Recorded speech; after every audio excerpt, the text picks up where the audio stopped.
Andrew in the room next door. How are you doing today?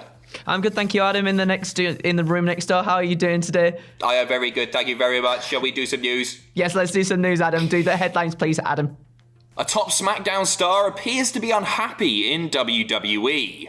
A retired legend plans to wrestle this year. And a Raw star is not a fan of a current WWE storyline. We'll tell you more in a bit. Kicking things off with the news that a top SmackDown star appears to be a little bit unhappy in WWE, and his name is Shinsuke Nakamura, of all people. And this is coming direct from his own Instagram account. Andrew, what's gone down?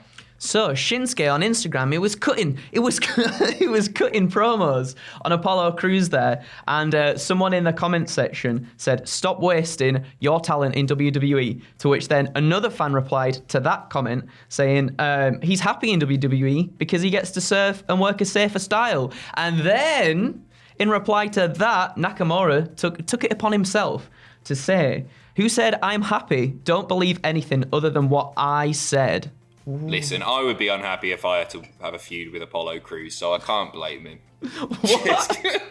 What? Well, he's got a new look. He's cool now. Yeah, isn't he? The thing about Nakamura is when I hear people talk about like him being underutilized or not being booked to in line with his potential, because he is so good. We've seen it in New Japan. He's an unbelievably captivating, brilliant wrestler to watch. I always go like, well, yeah, he's making loads of money and he's surfing though. He's happy, isn't he? And it appears that may not be the case. Who said I'm happy? Don't believe anything other than what I said. It's a weird one, isn't it? Because he's somebody that I just thought was having a good time of it in WWE. I guess so, but then you got to, I guess, factor into account his he won the Royal Rumble. It looked like things were going to go well for him. And then just the feud with AJ Styles was not fantastic. He didn't get his title shot, and then, well, he got his title shot, but he didn't get like any reign with it, which we were all hoping for, I think, you know.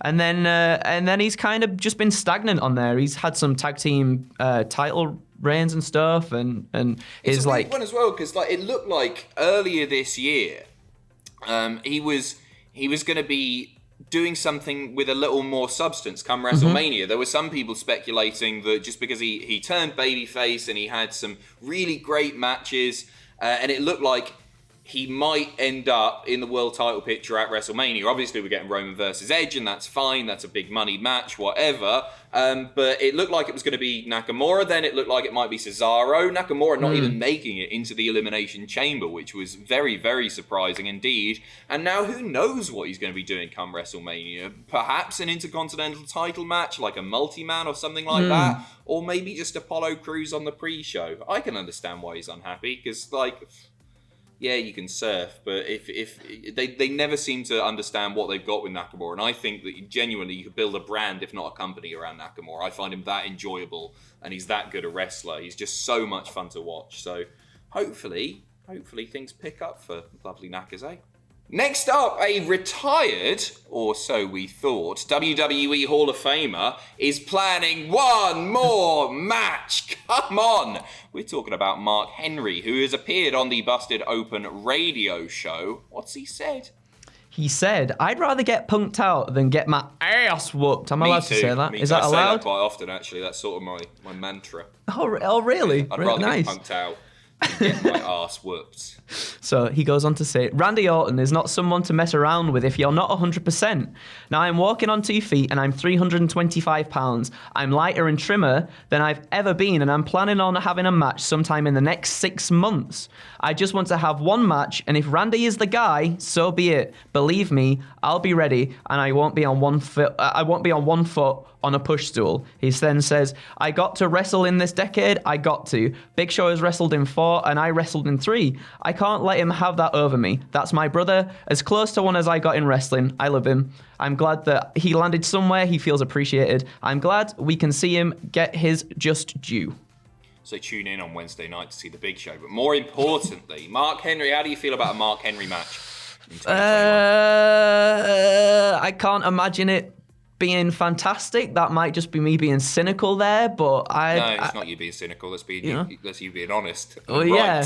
Especially with Randy Orton as well. Yeah. It's not going to be... It's not going to be good. I like Mark Henry. I've got nothing against Mark Henry. And you know what? I think he should have had a proper retirement. I'm not talking about the salmon jacket retirement. I think he should have had a big moment where he got to properly retire and say goodbye. Instead, I think the news just sort of broke on a podcast at some point. He was just like, yeah, I'm retired. Yeah, of course I am. I've wrestled in ages. But now he wants to do it again.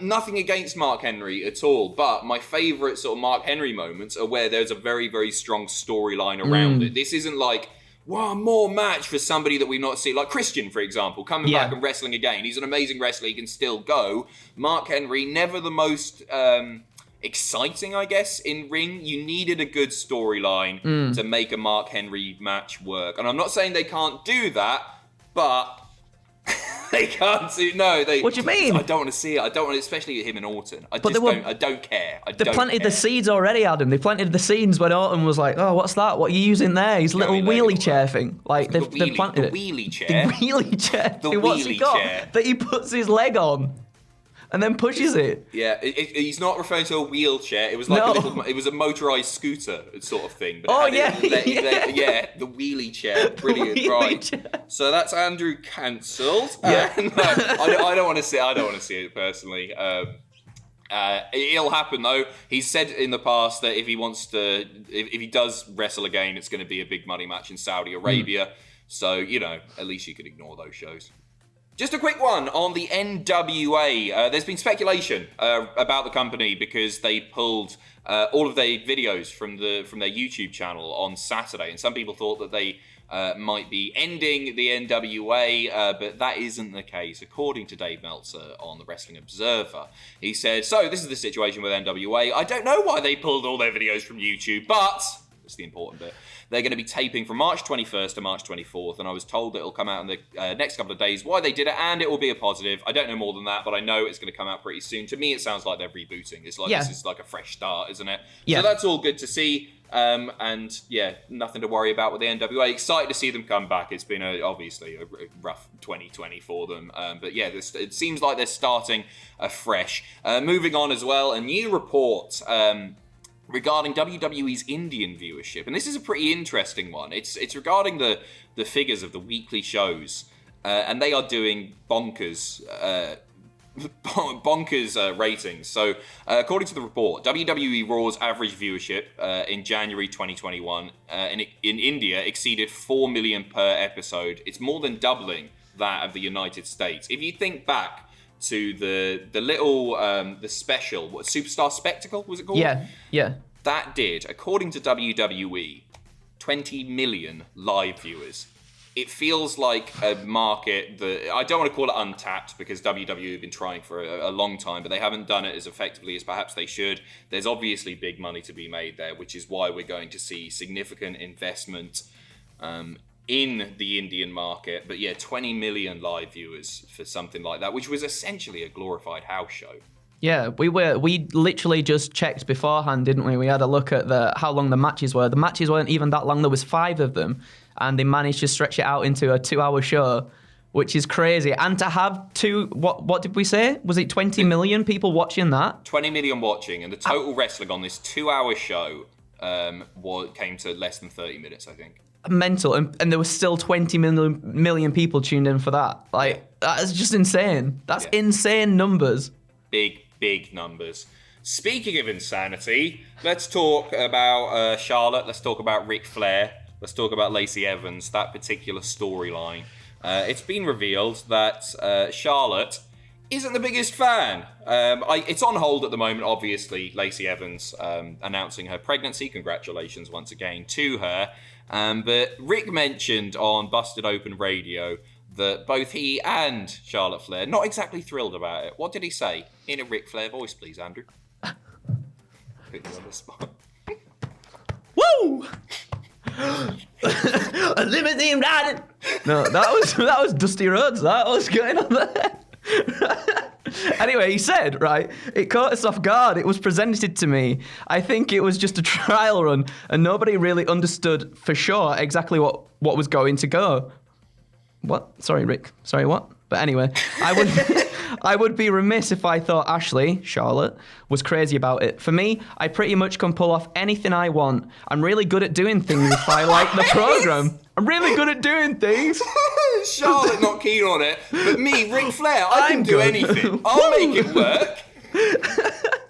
I'm really good at doing things if I like the program and understand it, but at the same time, it's hard to be in a program against someone in your family, especially your daughter, when everybody knows you're so proud of her and you've been so positive towards her in your thinking and you're so happy for her success. Normally I get wound up when they just scrap a storyline, they forget it happened, but this is one, when Lacey does eventually return, I'd never want them to mention it again, to be honest. No. It's fine by me. We give you a pass on this one, WWE. Don't bother with it. It just seems like...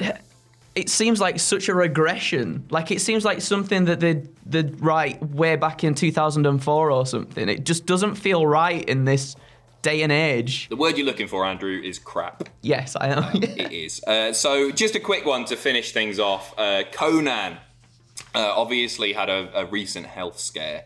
And he returned to the Keeping It 100 podcast this week, and he sounds in good spirits. He sounds a lot better, but pretty scary thing that he was saying.